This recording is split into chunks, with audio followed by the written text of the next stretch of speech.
Greetings, it's New Zealand naturopath Eric Baker, author of Candida Crusher and formulator of the Kanzida range of dietary supplements. Thank you again so much for checking out my video today. I really appreciate all my loyal fans, patients and people that I know, practitioners, doctors, naturopaths, chiropractors. There are a lot of people now who look at my videos, and I really appreciate you checking out my channel. I've got a question here from a young guy in Canada, and his name is Josh. His name on YouTube is Pro Chess Player. Josh has been looking at a lot of my videos for some time, and thank you for your email, Josh. Really appreciate your email, and also thank you so much for giving me the awesome feedback on my Kanzida range of products that you've been using, on yourself and also on your mum there for a while. So thank you. Now, Josh's question relates basically to Candida, of course, and it is, can you explain the top 10 reasons why people don't or fail on the Candida diet? The 10 reasons why people don't fully recover on it. So I've done a video here and I've come up with 10 reasons, and I'm sure there are 100 reasons, but these are 10 common ones I see in my clinic that relate to patients. So let's just start off. Number one, thinking one little drink won't do too much harm. This is something I hear from a lot of people. So if you've got I'd say problem drinking, but if you drink quite regularly and you want to cut out, you need to bear in mind that alcohol has a very powerful effect on the digestive system. In fact, I believe that people who are serious about recovering from any kind of Candida, regardless whether it's a vaginal yeast infection or jock itch or a skin problem or like tinea, they may have toenail fungus, whatever kind of a yeast infection you've got. Even more so, if you've got SIBO, like small intestinal bacterial overgrowth, if you've got bloating, gas, IBS, IBD, constipation, no matter what kind of gut problem you've got, if you're not prepared to cut out drinking entirely for at least 6 months, it just ain't going to happen. You're not going to recover. I couldn't give a hoot what any doctor says, or what any professor says, or what any book says, or what any Google says. I couldn't give a hoot. Because, and why wouldn't I give a hoot? Because I see patients in my clinic every day now for nearly 30 years with these kind of problems. And I also see that they just don't recover fully unless they're committed to cutting out alcohol entirely for a long period of time. So the longer you've been sick for, the more you've got to understand this concept that you need to make a permanent long-term change in your diet and your lifestyle particularly. Think about why you want that drink, how you have the drink, under what circumstances, how often, the quantity, all those sort of things you need to think about. If you're really committed to good health, as they say, if you don't make time for health now, make sure you have plenty of time for sickness down the track. So now's the time to make health. Now's the time to decide that one little drink is not a good idea if you want to recover. So, and the danger is when you partially recover and you're starting to think, I'm not feeling too bad. I might just go down the road and have a beer. Or, your friends will call you up, they've got a barbecue on. Or there's a party coming on, and you turn up at the party and there's wine all around the place, and bourbon and Coca-Cola and all this sort of junk, and then all of a sudden someone gives you a glass. So if you're in my room now and I gave you a glass of alcohol right now, you're going to look at it and think, I might have a sip of this. And that's how easy it is. It's very easy to drink alcohol.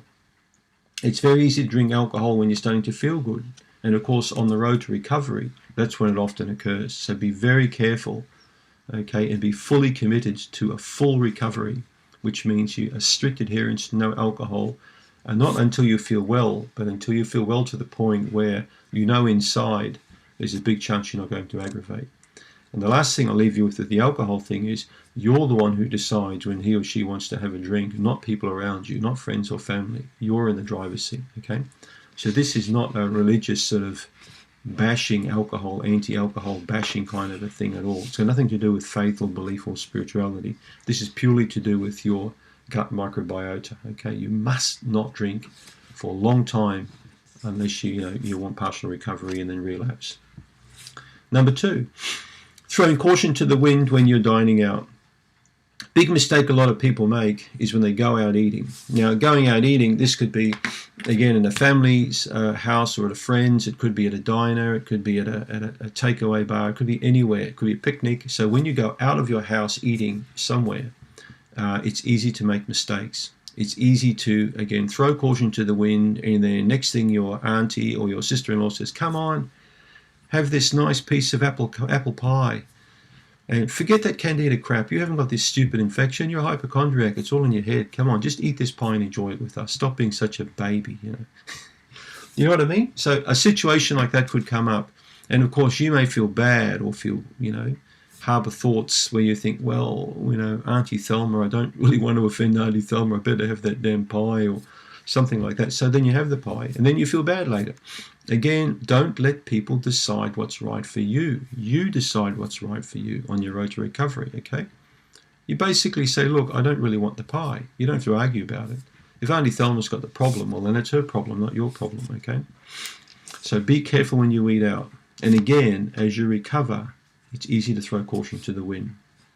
Number 3, assuming you have to go 100% gluten-free and dairy-free. Not true. You don't have to go 100% gluten-free.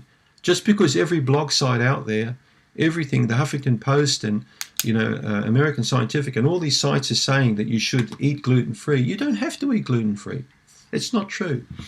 I really believe that gluten-free is like a religion today. It's almost like a belief system. Everyone's jumping on the bandwagon, okay? I've always been a fan of eating healthy, but I've never had extremist views about my diet, ever, and I never have or will with my patients either. So I believe that gluten is perfectly okay for some people, and it may not be okay for others, and it's toxic for a minority, okay? About 1 to 2% of the population are celiac. Now for them, gluten is actually poison, all right? Are you a celiac? Probably not. Are you gluten intolerant? Probably not. Do you have a disturbed gut? Probably. So remember, when you've got a disturbed gut microbiota, or you've got bacteria that aren't very good, you've got candida or parasites, you've got low beneficial bacteria, all those things may scream to you that you need to go off gluten.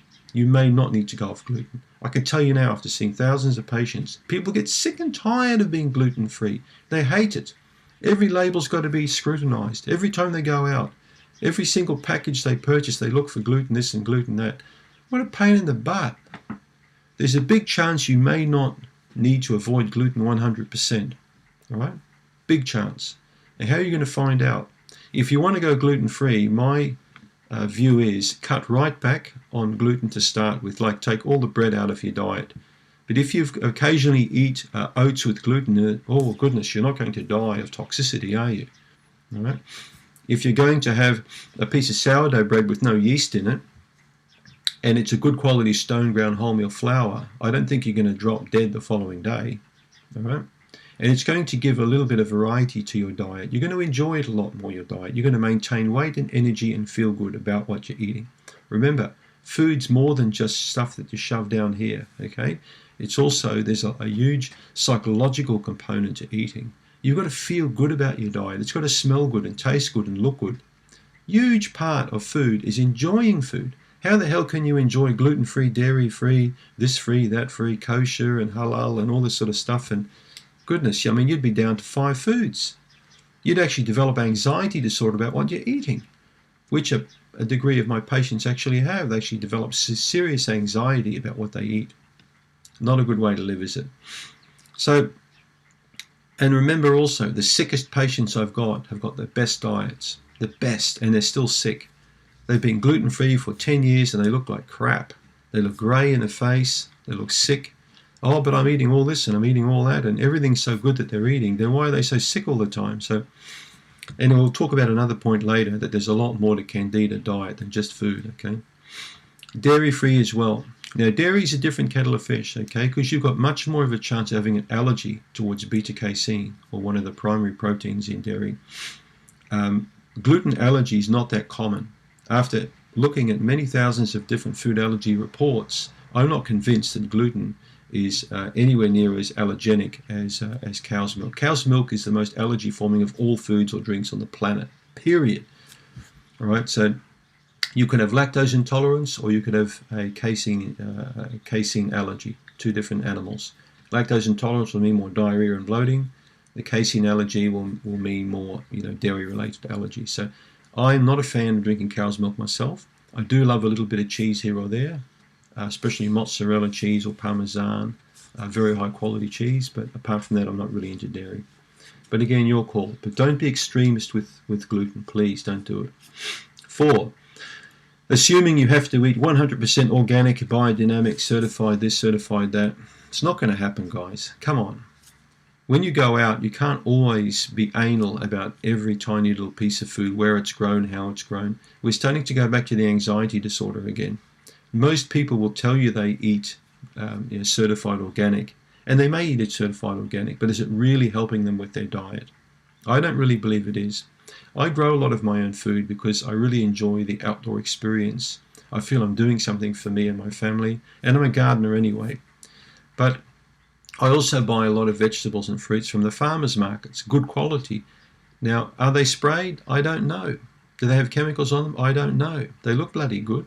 They look healthy, they look clean. I'm not really that concerned about those sort of things. I look at life a bit differently perhaps than you do. Non-smoking, non-drinking, exercising, not using any sprays or toxins around the house. I do my part in remaining free from as many poisons as I can, but I'm not going to go to the extent of avoiding every bit of produce that may come from a place that's used a chemical. And the other stupid thing I want you to remember is a lot of these organic places can't stop people from spraying up the road or using some type of a poison that may have landed on their crop. What are you going to do? Grow it in a dome or something? I think you've got to wake up to the fact that it's very difficult, if not impossible, to eat 100% certified organic and biodynamic. It's possible, but I think, again, you're bordering a little bit towards the anxiety part. And remember what I said, the sickest people I've seen are the ones that tend to eat the healthiest, all right? And it's interesting how a lot of them stay sick for so long. So if occasionally produce creeps in that's non-organic, don't have a heart attack. Number 5, including high sugar fruits at the beginning or not cutting out enough fruits. And the other component to part 5, 5b, is eating high sugar starchy vegetables if you have severe candida. So let's explain both of these. So I've always been a believer that the best fruits to eat with candida are green apples. I was recommending green apples for candida 20 years ago before anyone talked about green apples with candida. And now every website says green apples. But a long, long time ago when I recommended green apples, the candida experts of the day said I was nuts, that all apples had to be avoided. But I knew from clinical experience that green apples were perfectly fine with patients. I knew that because it was the only fruit I could tolerate personally when I had bad candida over 20 years ago. And I started recommending to other people, and I started noticing that they could tolerate green apple. Pomegranate, usually fine. Avocado, perfectly fine with people with candida. Blueberries are the best berry to eat, but generally strawberries and boysenberries are okay. So these fruits are usually fine. I find kiwi fruit, I think you guys call it kiwi in America. Kiwi fruit is often tolerated quite well by a lot of people. So that's another one that you could try out as well, is the kiwi. So be careful again about reintroducing fruits into the diet as you recover. It's a little bit like alcohol. Be careful. Wait till you recover increasingly, because fruit can be one of those problematic foods where people won't eat one orange or a mandarin in a day. They'll have 5 or 6, and then they'll create problems. So slow introduction when you feel better. High sugar veggies, starchy veggies. Be careful. If you've got seriously bad gut problem, you need to avoid pumpkin, squash, sweet potato, yes or no. I find sweet potato often tolerated by a lot of people, even with bad candida. They can tolerate these foods. Corn, sweet corn can be a problem for some people. Squash, pumpkin, potatoes, those sorts of things. Now, here's another interesting point you won't find on the internet. How the food is cooked or how the starch is modified can have a big effect on your tolerance. Baking pumpkin may be entirely different from pumpkin soup. Okay, frying or stir frying starchy vegetables may react differently from your gut than steaming or boiling it. So you need to try different ways of cooking a starchy vegetable to see if you can tolerate one way or another. Now we're coming back to the fruits. Different stages of ripeness will dictate how well you tolerate the fruit. A fruit that's ripe may have a higher sugar content than a fruit that's partially ripe. So again, play around with, and fruit can also be cooked. Don't forget, you can actually cook fruit. A lot of countries around the world actually cook fruits as part of their meal. I've got a really nice book called The Fruit Cookbook. It's got some fantastic recipes in it. A lot of people tell you that fruit needs to be eaten raw. Why? Who is the rule book? I mean, who are these kind of food police to tell you this sort of crap? You don't need to always believe other people, all right? So you need to believe what you want to believe, but be careful about believing what other people want you to believe. Keep an open mind always. Number 6, being extremist in your diet views and not flexible enough. Please don't be one of these extremely,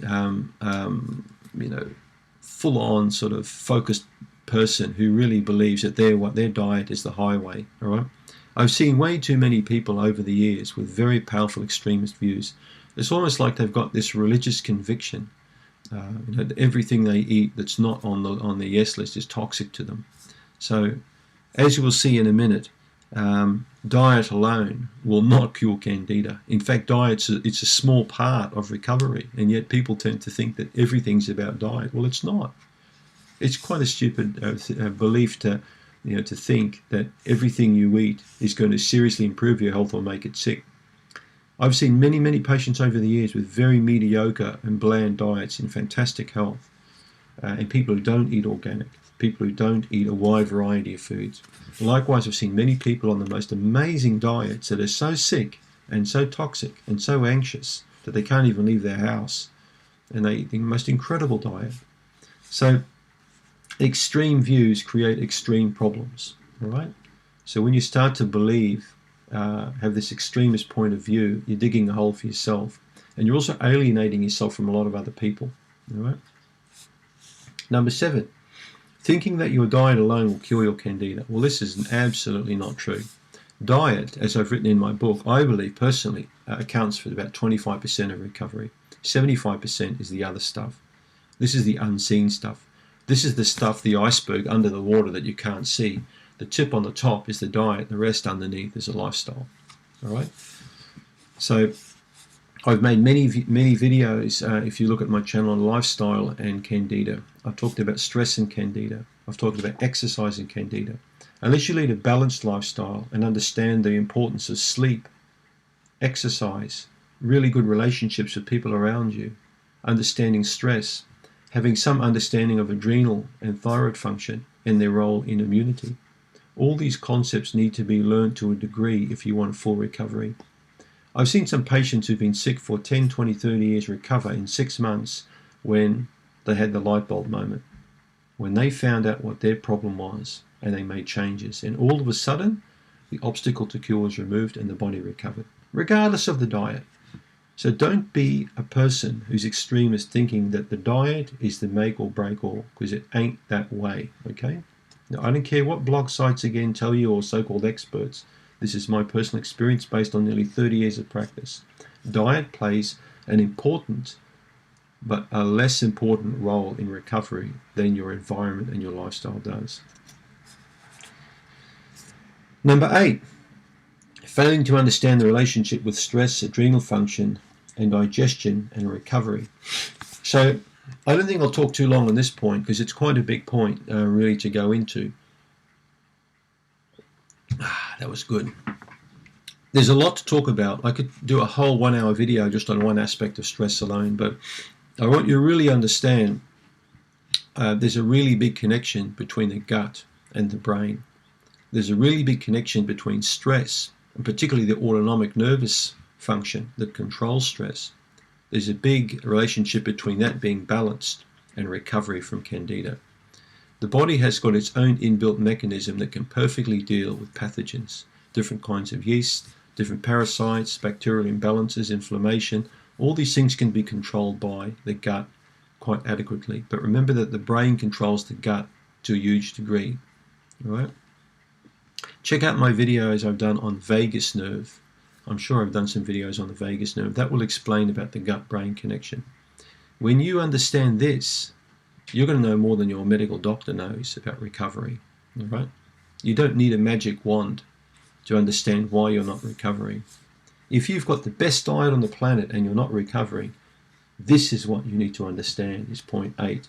Failing to understand the relationship with stress, how your adrenals function to a degree, and digestion. Right? Try really and look at some videos I've completed around this topic, because this could be the big one for you. Right. Number 9, being the food police. What do I mean by being the food police? If you're in a relationship with somebody, is by looking at them and thinking that your diet's perfect. Why are you eating that for? Stop drinking that Coca-Cola. Put that chocolate bar away, it's going to kill you. So being the food police is trying to control other people's diets, friends or family around you, as well as controlling your own. Okay? Don't be a bully. Nobody likes bullies around the house. Don't bully other people. Keep your thoughts to yourself. Okay? Don't be one of these, I wouldn't say Bible bashing, I'll say Candida bashing people. Okay? Do you like it if someone comes around knocking on your door trying to convert the way you eat? You get sick and tired of them. You tell them to get lost. So don't become the food police. Don't think you can change other people. You have to change yourself first. And when you change yourself, other people will change. I learned that one a long time ago. Number 10, taking lots of dietary supplements along with your candida diet in the hope of a quick 24-hour cure. Well, it ain't going to happen. Remember, check out my video, How to Cure Candida in 24 Hours. It's had a lot of views, a lot of peeved off people looking at it who felt they were switching bait. They felt they got ripped off with the title. You can't cure Candida in 24 hours. I've said this 100 times. Maybe I need to take off all my clothes and jump up and down on a table and do a video on this, because I really want to get the message out there. It's impossible to cure Candida quickly. It doesn't happen. You can't cure any disease. The body has to cure itself. The body has to correct the disorder that it's created, and it will do so by you giving it the right conditions. Plenty of fresh water, breathing properly, lots of rest, all these sorts of things need to occur. Supplements do help, but remember, supplements are a very small part of Candida recovery. I don't want people taking tons and tons of supplements. It's a waste of money and waste of time. You only need to take a very small few select supplements along with a carefully planned diet, and remember, lifestyle. As I said, 75% lifestyle, 25% diet, right? So supplements you take are a minority of treatment. You don't need to take any more generally than 2 or 3 supplements at the most. And some patients I see take boxes of stuff. They'll take 50, 60 supplements. Waste of money. Are they feeling any better? Have a look at the video I did. I think I did a video a while ago now on a lady who took about 65 dietary supplements in a day. And I can remember asking her how she felt, and she said, I feel like crap. Well, it was costing her about $4,000 a month, $3,000 to $4,000 a month for all these dietary supplements. So basically what I said to her was, have you got a garbage can? I said, bring it here, and let's throw them all in the garbage can and start again. So supplements are important for Candida, but I think I'd like you to look at quality and not quantity. Check out my Kanzida.com, okay? So I created a small range of really high quality products, perfectly designed for complementing this kind of an approach, which I believe is one of the best around for getting people well with any kind of digestive problem. So when you take a product to really cleanse the gut, you want something that's broad spectrum. I often get videos of people saying, I'm taking, 30 parts per million colloidal silver. How many teaspoons per day? Or I'm taking a garlic supplement. How many milligrams of standardized allicin should I take in this supplement?